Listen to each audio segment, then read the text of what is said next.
Olá, meus amores! Hoje começaremos o estudo da mecânica. Aqui quem fala com vocês é a professora Paula Rocha e este é mais um tópico de física. Mas e o que é mecânica? Bem, mecânica é o segmento da física que se preocupa em estudar o movimento e o repouso dos corpos, bem como as forças que eles interagem. Não é de hoje que o homem procura explicações para os fenômenos ocorridos na natureza, e essa busca vem desde a antiguidade, principalmente no que diz respeito à explicação para os movimentos que os corpos executam. Talvez por isso a mecânica seja o ramo de estudo mais antigo da física.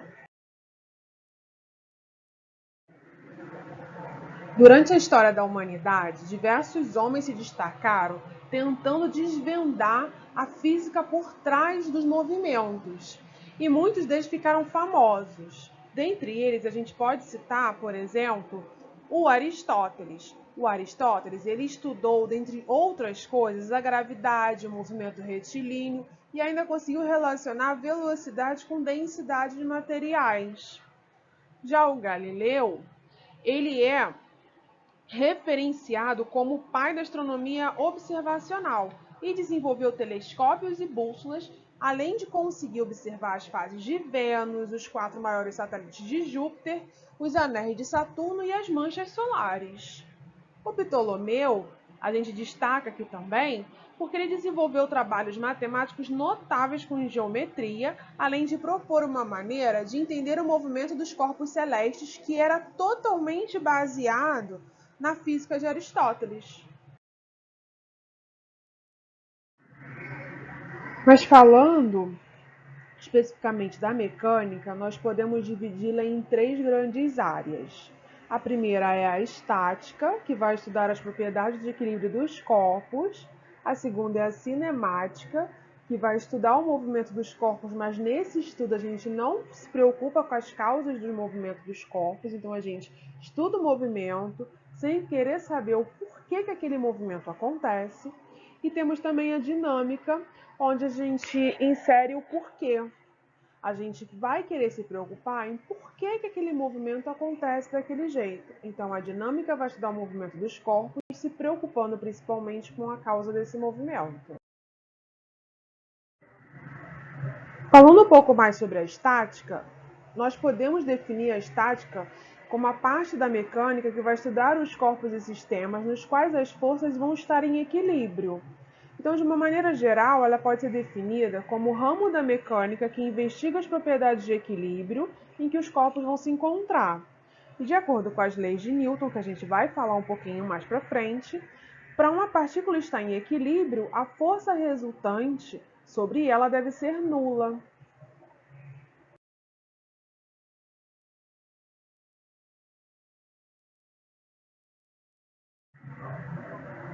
Mas e a cinemática? Bem, a cinemática vai ser a parte da mecânica que tem por objetivo o estudo dos corpos com as suas trajetórias, em função de grandezas físicas de posicionamento, velocidade, aceleração e tempo de deslocamento. Mas só que a gente vai desconsiderar os agentes que vão produzi-lo. Ou mantém ou modifica o movimento, ou seja, a gente estuda o movimento sem revelar as causas daquele movimento, como eu já tinha dito anteriormente. Já a dinâmica é a parte da mecânica que analisa sistemas em movimento ou repouso e vai estabelecer as relações existentes entre suas causas e efeitos.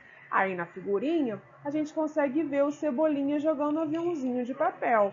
Então, ele está colocando o aviãozinho em movimento quando ele dá o impulso naquele aviãozinho. Ou a menininha que está empurrando o carrinho de supermercado e está causando nele um deslocamento. Então, esse carrinho ele é colocado em movimento e se desloca porque ela colocou uma força sobre esse carrinho. Seria a causa do movimento, que coloca aquele objeto em movimento. Agora que a gente já sabe e entende o que cada área da mecânica estuda, é importantíssimo a gente definir alguns conceitos antes. E o primeiro deles é o conceito de móvel. Bom, móvel é todo o corpo ou uma porção limitada de matéria que é dotado de massa e volume cujo movimento vai ser o objeto de estudo da cinemática. Então, nas imagens, a gente tem, por exemplo, um carro em movimento, e aí, no caso, vai ser o móvel da situação. A gente também consegue observar uma pessoa jogando boliche, e a gente pode observar o movimento da bola, ou a gente poderia simplesmente observar o movimento dos corpos celestes. Precisaremos definir também o que é uma partícula ou corpo extenso. Então vamos lá. Uma partícula poderia ser definido como algo muito pequeno, e um corpo extenso pode ser também definido como algo, um objeto grande, né? Dimensões grandes. Mas vamos pensar na seguinte situação. Um objeto, ele sempre vai ser uma partícula e sempre vai ser um corpo extenso? Bom, isso depende. Depende do que a gente toma como referência. É natural que a gente, quando verifica assim, o tamanho dos objetos, o tamanho dos móveis, né, de substâncias, a gente compare com algo que a gente determine como padrão. Então, por exemplo, se eu tiver um elefante e uma formiga, a formiga vai ser pequena em relação ao elefante. O mesmo acontece, por exemplo, com o automóvel em longas viagens por rodovia. O automóvel, ele vai ser considerado uma partícula em relação à rodovia, porque a dimensão do automóvel ela é muito menor em relação à rodovia. Um atleta disputando uma maratona também pode ser considerado um ponto material. Por quê? Porque o tamanho do atleta em relação ao tamanho lá da maratona, do circuito que ele tem que fazer, ele é muito menor do que esse circuito. Então, ele é considerado um ponto material nesta situação. Agora, um camelo atravessando o deserto do Saara. O tamanho do camelo é muito menor do que o tamanho do deserto do Saara, correto? Então, nessa situação, o camelo pode ser considerado uma partícula ou ponto material em relação ao deserto do Saara. Em outras situações, nós temos também, por exemplo, uma bailarina executando movimentos em um palco. A bailarina pode ser considerada um corpo extenso em relação ao palco, porque o tamanho da bailarina não é muito menor que o palco. A mesma coisa acontece para um automóvel sendo manobrado dentro de uma garagem. O tamanho do automóvel não é muito menor do que o tamanho da garagem que ele está. Por isso, nessa situação, o automóvel é considerado um corpo extenso. Já um gato dormindo sobre uma almofada, ele vai ser um corpo extenso ou ponto material? O gato também é corpo extenso, porque o tamanho do gato em relação à almofada que ele ocupa não tem tanta diferença assim de tamanho. O gato ele não é muito menor do que a almofada, então ele vai ser um corpo extenso. E trajetória, hein? Você já ouviu falar no que seria trajetória? Vamos pensar um pouquinho sobre isso. Bom, a trajetória é um conjunto formado por todas as posições ocupadas por um móvel durante seu movimento, tendo em vista determinado referencial. Vamos definir isso de uma forma mais simples. Trajetória é realmente o trajeto de um móvel, o caminho que ele faz. E assim como o corpo extenso ou partícula vai depender de quem observa. Então, um corpo ele faz uma determinada trajetória ou trajeto, de acordo com alguém que esteja observando, mas uma outra pessoa, um outro observador, ele pode verificar a trajetória desse corpo de forma diferente. Então, trajetória é um conceito que a gente chama que é relativo, tá bom? Ele vai depender de quem observa. A trajetória, ela não é a mesma para todo mundo que observa o movimento. Ela muda, ela depende do referencial que se adota. Ela depende de quem observa o movimento. Quando nós falamos de corpo extenso, ponto material, trajetória, nós o tempo todo falamos que eles dependem do referencial, que dependendo de quem observa, essa situação pode mudar. Então, a trajetória ela vai ser definida de forma diferente, vai ser vista de forma diferente, e um corpo pode ser ponto material ou corpo extenso de acordo com quem observa, de acordo com o referencial.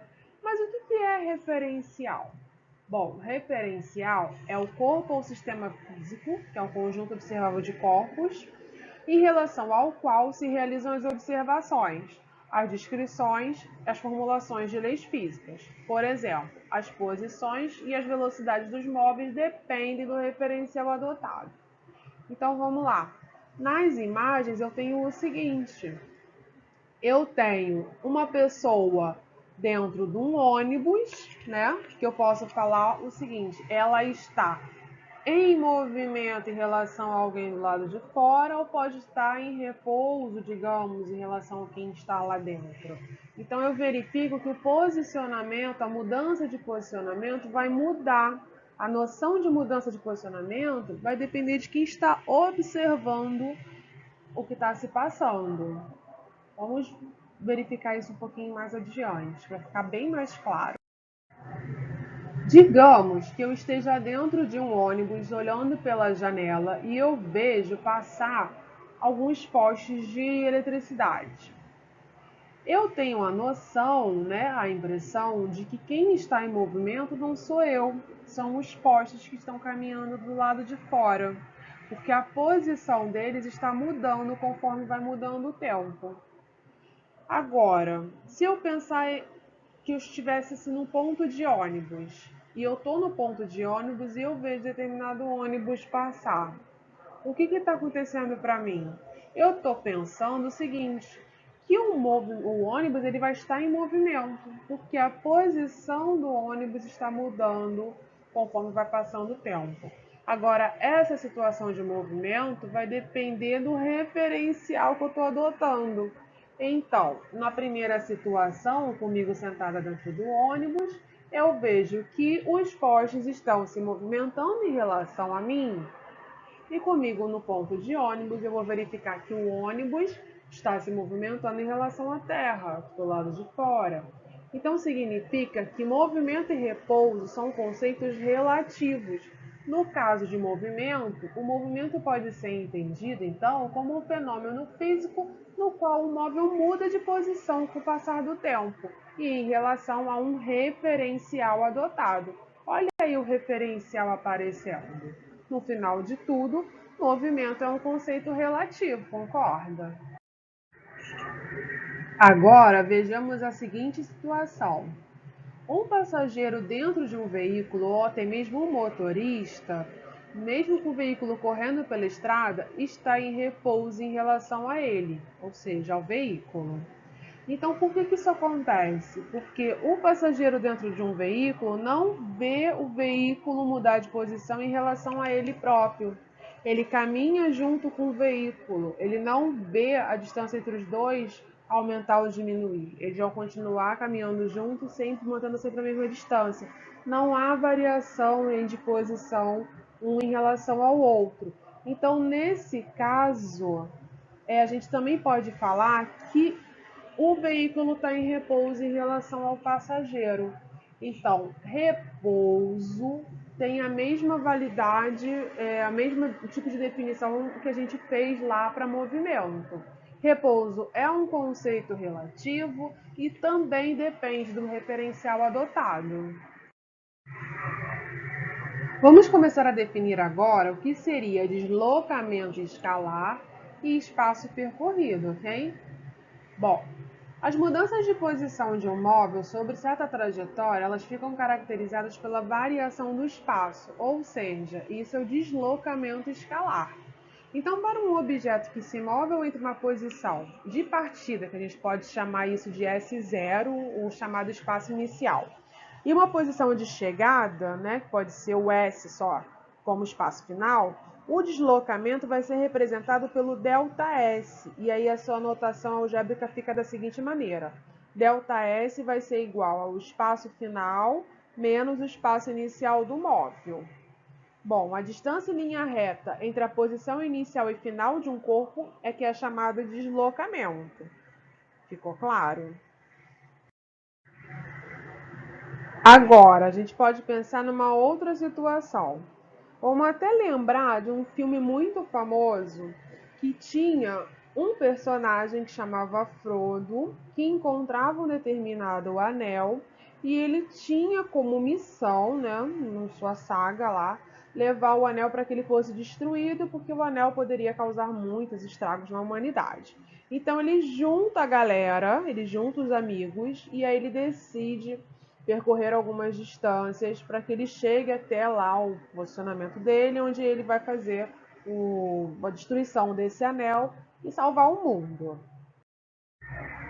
Vamos pensar então no caminho que o Frodo e seus amigos percorreram. Bom, o Frodo ele sai do condado e caminha 736 quilômetros até chegar na Valfenda. Depois ele vai caminhar mais 320 quilômetros até chegar em Moria, no seu portão leste. Caminha mais 64 quilômetros até chegar no portão oeste. Depois de Moria, ele vai caminhar mais 560 quilômetros até chegar no reino de Hauros, onde caminha mais 288 quilômetros até chegar em Moramon, que é a parte norte lá dos portões de Mordor. Vendo que ele não conseguia entrar em Mordor pelo portão norte, ele vai ter que caminhar até o portão sul. E para chegar até o portão sul de Mordor, ele vai andar mais 160 quilômetros. O espaço percorrido é todo esse espaço que ele caminhou até chegar no seu destino, que seria o portão sul de Mordor. Agora, o deslocamento só me interessaria ver da onde que ele partiu e até o ponto que ele chegou. Vamos fazer então uma conta simples aqui. Vamos ver o quanto que o Frodo percorreu. Eu vou pegar os 736, somar com 320, somar com 64, somar com 560. Resultado, eu somo com 288 e eu somo também com 160. Ele dá um total de espaço percorrido de 2.128 quilômetros. Bom, as mudanças de posição de um móvel sobre certa trajetória, elas ficam caracterizadas pela variação no espaço ou deslocamento escalar. A soma dos módulos dos deslocamentos sucessíveis é que é definida como espaço percorrido. Então, quando a gente pegou cada pedaço do trajeto dele e somou, a gente teve no final o espaço percorrido. O deslocamento vai ser a distância entre a posição inicial e a posição final dele. Não podemos mais confundir essas duas coisas. Prontos para praticar o que vimos até agora? Vamos lá. No número 1, nós temos a seguinte situação. Um avião-tanque abastece aviões de caça em pleno voo. No intervalo de tempo em que é feita a transferência de combustível, os aviões de caça estão em movimento ou em repouso em relação ao avião-tanque? E em relação à Terra, será que você consegue responder essas perguntas?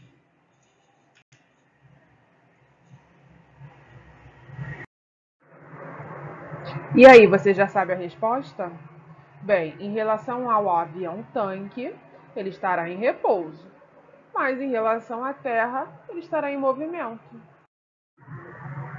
O número 2 fala o seguinte: um helicóptero sobe verticalmente. Considere um ponto P indicado na hélice principal. Determine a trajetória descrita pelo ponto P.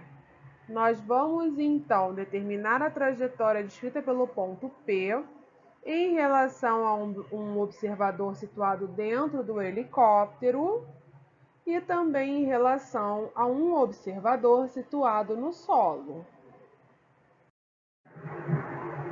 Para a gente poder responder ao item A gente tem que se colocar no interior do helicóptero, como se a gente estivesse olhando para cima e visse um pontinho no final da hélice se movimentando. Como a gente acompanha o movimento do helicóptero, a gente vê que esse ponto vai se mover somente fazendo um movimento circular. Já na alternativa B, ou seja, no item B, a gente verificaria, se estivéssemos no solo, a gente ia ver esse ponto fazendo uma trajetória helicoidal, já que ele vai se mover de forma circular, mas também vai transladar para cima. No número 3, nós temos a seguinte situação. O espaço de um móvel varia com o tempo segundo a tabela abaixo. Então, para o tempo igual a 0 segundos, a posição dele vai ser 2 metros. Em 10 segundos, 4 metros. 20 segundos, 6 metros.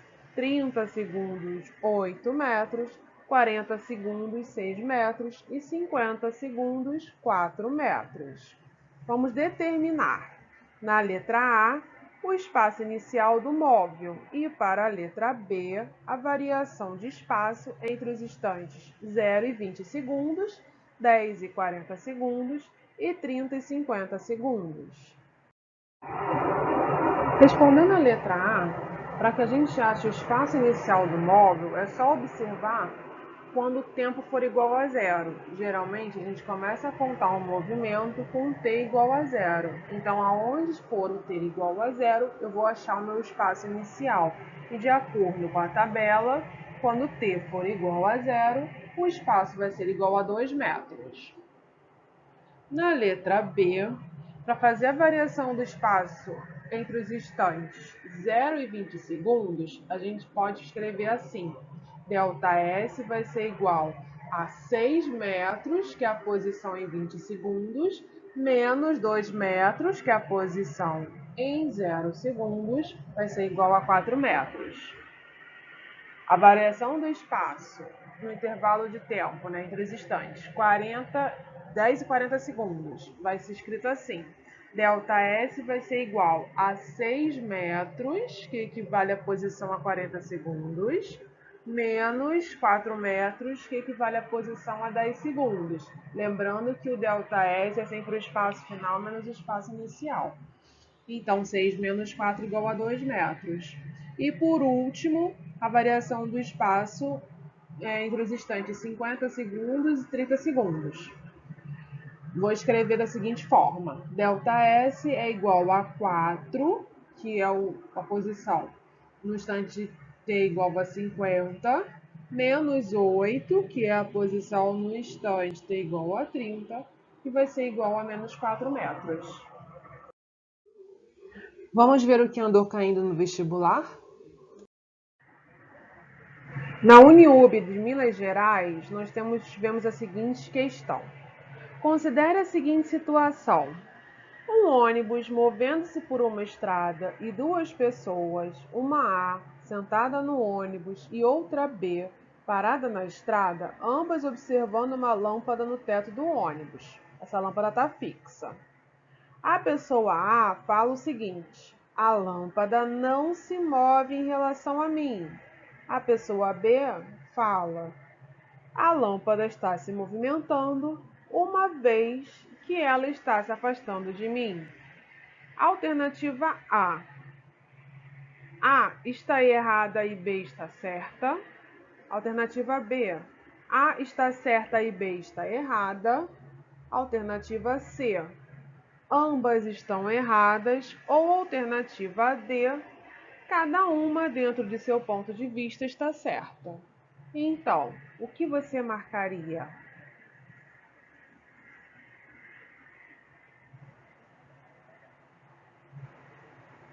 A resposta para esta questão é a alternativa D. Cada uma dentro do seu ponto de vista está certa. Vamos lembrar que movimento ou repouso são conceitos relativos e depende de quem está observando a situação. Então, para os dois casos, a gente tem situações verdadeiras. No vestibular da Universidade Estadual do Amazonas, nós temos o seguinte problema. O Instituto Nacional de Pesquisas Espaciais, o INPE, e a National Geographic Society reconheceram a nova nascente do rio Amazonas nos Andes peruanos, o que fez desse rio o mais extenso da Terra. Viajando de Tefé para Manaus, um aluno diz a um colega que o rio Amazonas, apesar de sua extensão, pode ser considerado uma partícula. O colega discorda, dizendo que isso é impossível, já que o rio é absurdamente maior que o barco em que viajam. Quanto a isso, podemos afirmar: 1. O barco é uma partícula em relação ao rio. 2. O rio Amazonas é uma partícula em relação à Terra. 3. Nem o barco nem o rio podem ser considerados partículas, porque têm comprimentos significativos. E 4. Qualquer corpo pode ser considerado uma partícula. Aí temos as seguintes alternativas. Alternativa A. Todas estão corretas. Alternativa B. As afirmativas 1, 2 e 4 estão corretas. Alternativa C. Apenas a afirmativa 3 está correta. Alternativa D. A 1 e a 3 estão corretas. Ou alternativa E. Apenas a 4 está incorreta. E aí, o que você marcaria dessa vez?